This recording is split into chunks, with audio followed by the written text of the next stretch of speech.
Sur les réseaux sociaux, c'est assez facile de se faire bombarder de toutes sortes de contenus qui nous encouragent à maigrir. C'est dans ce contexte que la semaine sans diète est de retour pour une 19e édition. Des fausses idées qu'on continue d'avoir beaucoup chez les femmes, mais chez n'importe qui, sur cette notion-là de valeur liée au physique. Puis ça, c'est extrêmement problématique. Puis dans un contexte où les réseaux sociaux sont vraiment genre partout, je trouve vraiment qu'on est sur le bord d'un précipice, un grand précipice, puis il faut vraiment faire attention à ça. Les diètes, ça marche pas, c'est le thème de cette année. Une influenceuse qui me partage sa routine détox minceur. Ça marche pas. Est-ce que c'est vrai que ça marche pas? Bien oui, c'est vrai que ça marche pas. On n'a pas envie souvent d'entendre ça, de se faire dire ça, mais la science démontre bien que la majorité des gens vont reprendre le poids perdu après l'arrêt d'une diète. Par contre, l'industrie de l'amaigrissement ne nous dira pas que ça marche pas. La culture des diètes ne nous dira pas que ça marche pas. Et on a envie de continuer de croire que ça marche parce qu'on vit dans une société où il y a beaucoup de pression. On constate que les mouvements comme Skinny Talk ou What I Eat in a Day, soit ce que je mange dans une journée, sont omniprésents sur les réseaux sociaux.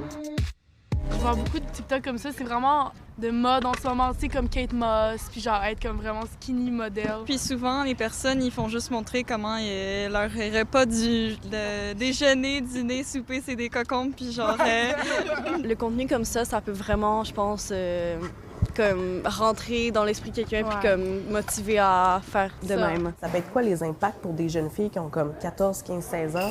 Oh my God, bien, les impacts pour une jeune fille, moi, je peux te parler de comment que moi je me suis sentie. Je me souviens que si je portais plus que du 0 à 16 ans, ben il y avait un problème, tu sais. Alors que non, il n'y en a pas de problème. Santé Canada a approuvé la semaine dernière les 2 premiers génériques d'Ozempic, le médicament qui est reconnu pour traiter le diabète de type 2, mais largement utilisé pour la perte de poids aux grandes dames de nombreux professionnels de la santé.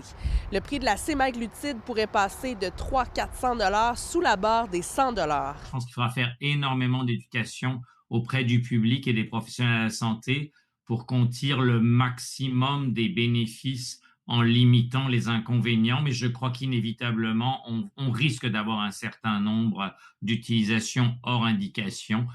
Et par exemple, les produits approuvés par Santé Canada sont des produits pour le diabète de type 2 et pas pour l'obésité. Ce sont les mêmes molécules, c'est une question de dosage. Est-ce que les gens vont respecter cet usage-là?